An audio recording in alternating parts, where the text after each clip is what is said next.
Well, first of all, thank you very much, Mr. President, for coming here, for allowing us to have this conversation. I see how the Latino community supports you. I would like to start this conversation. I mean, I'm not a political reporter. I'm just a member of the community. And I would like to start asking you, how do you feel, how confident you feel on the Latino vote? The Latino community gave you 60%, almost 60% of the vote the last time. How do you feel this time? I feel good. I feel as good as I did before. Look, one of the things is most communities don't really begin to focus on the election until they get into September.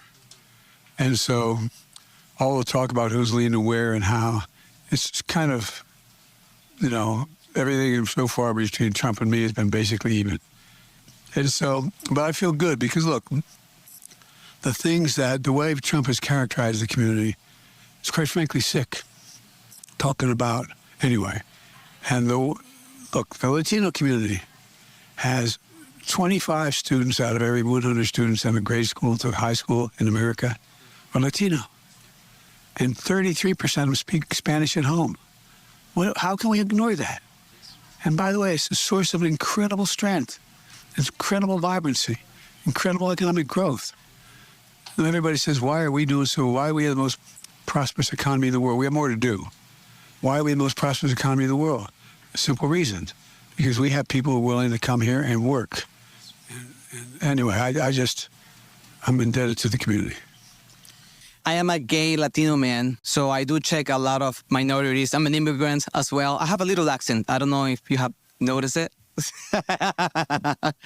So I do check a lot of boxes, and throughout my life, I have always been concerned on minorities issues. I need to ask you, because even though we are living in the best time in history, in LGBTQ rights, women's rights, equity, religious freedom, during your term, Mr. President, Roe v. Wade was overturned. During your term, also, this law in Louisiana passed where the 10 Commandments will be shown at every public school. And also during your term, there's a lot of trans youth who are being forced to move out of their home states because of safety concerns and also because they don't have access to healthcare. So how can you guarantee that those liberties keep growing? How can you guarantee the welfare, the rights of so many minorities? Look, we're the most unique country in all the world.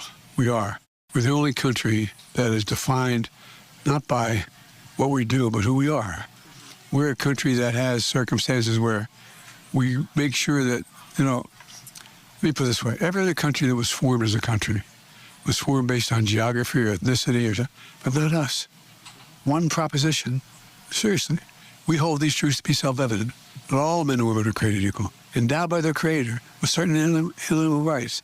That's who we are, and that's why I'm determined to keep it that way and expand it. Look at the number of gay and lesbian folks we've appointed to the court, to my administration, to the court, to everywhere else.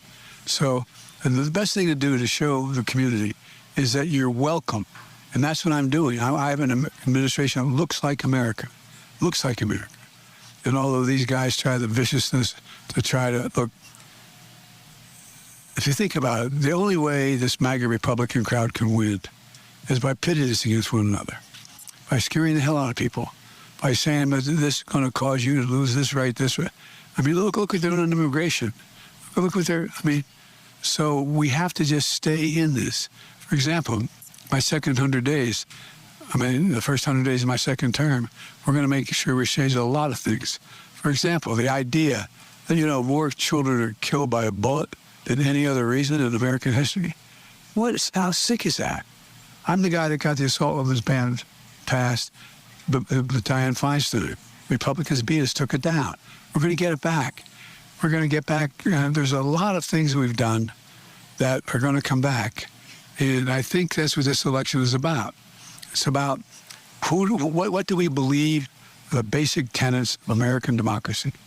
That's why I always say it's about democracy. People say I'm being hyperbolic. It's democracy. It's democracy. That's what it's about. And that's what we're going to continue to fight for. You mentioned immigration. That is a big concern for us, for Latinos. You have kept your word on a lot of promises from 2020. You did reinstate DACA. However, Mr. President, a lot of the executive actions that you have passed are being blocked on courts. So even though 530,000 DACA recipients were able to renew their status, there's no new applications being processed, and those 530,000 DACA recipients still live in immigration limbo. That's where we have to win. That's what it's about. Look, the idea that the Supreme Court, this is the most conservative court in the history of the United States of America, the most conservative in the history of the United States of America. I used to teach constitutional law. I taught it for 10 years. The idea that we're talking about being able to have, giving the president immunity, this is ridiculous. And that's why I worked so hard to put 230 new judges into the court. And the next president's going to probably have 2 Supreme Court justices. So there's a lot at stake. And I've committed that what I'm going to do is make sure that we maintain the basic rights of everyone. Basic rights of everyone. And I really mean it. And it's going to, by the way, they told me I couldn't pass the assault weapons ban. Well, I did back with Dianne Feinstein. The Republicans got control of the Senate, they blocked it.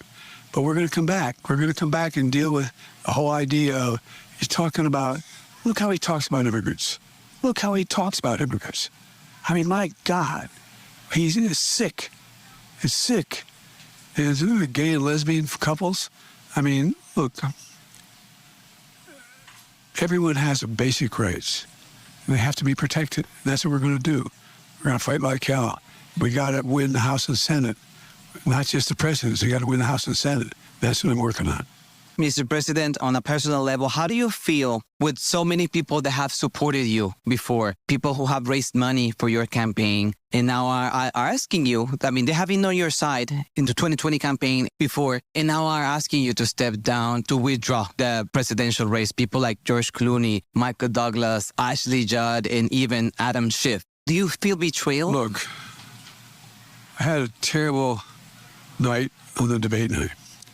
I was exhausted. I had been traveling around the world. I wasn't ready. And I performed terribly.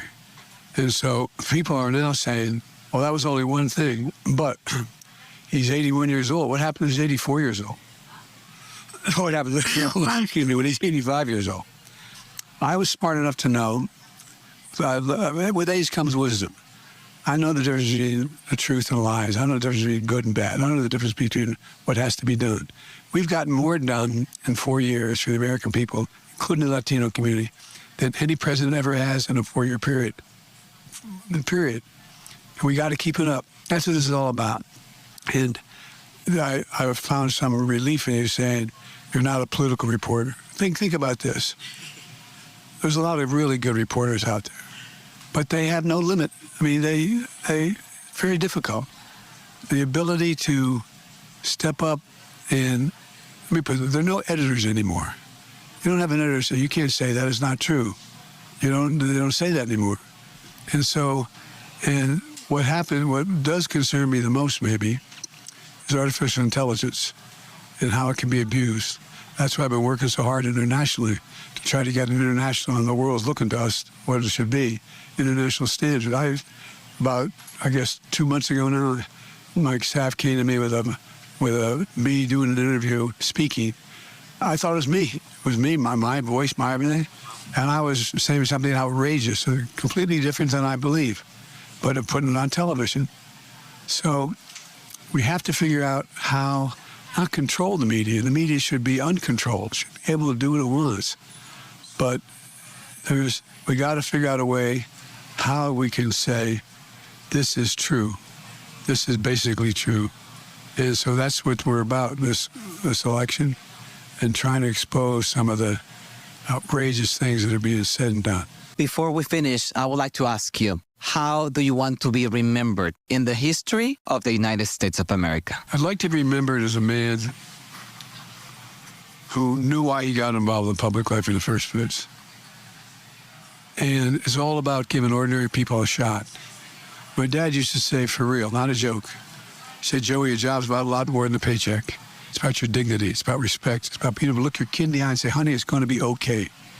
Everybody deserves a chance, not the deck stacked against them. And so what I've done, and I think most people would acknowledge, I've had an incredibly successful 4 years. The fact is that what I've done is I've said that we're going to make sure that we have in place a mechanism that allows people who are hardworking folks to have a shot.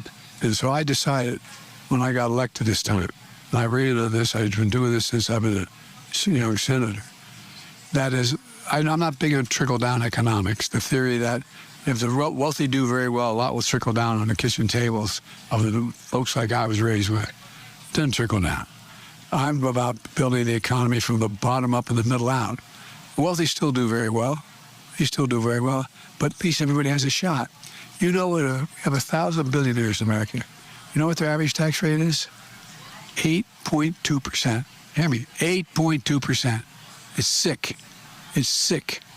If we just raise it to 25%, 25%, well, that's less than a lot of people pay than middle-class people. You know how much we'd raise over the next 10 years? We'd raise $500 billion. We'd be able to have child care, be able to deal with all kinds of schools. Look what's happening in our schools.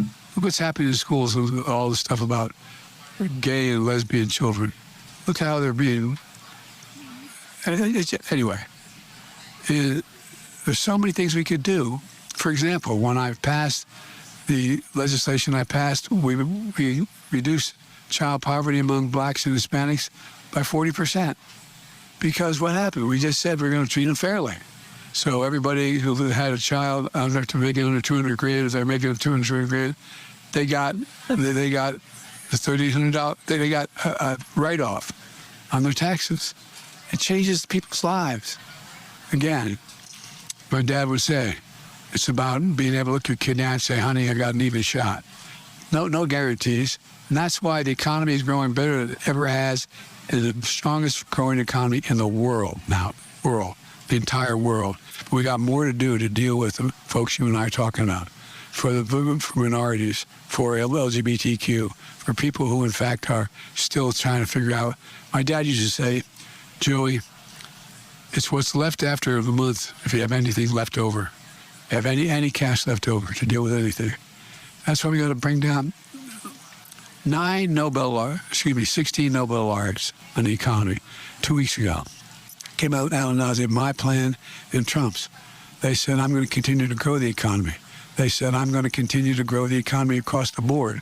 We're going to create more jobs. They said Trump was going to provide a recession, and we're going to be in a real serious problem with inflation. We're bringing down inflation. We're changing. We have to deal with corporate greed. Corporate greed. I come from the corporate state of the world, Delaware. More people incorporated in Delaware than any state in all other states in the nation combined.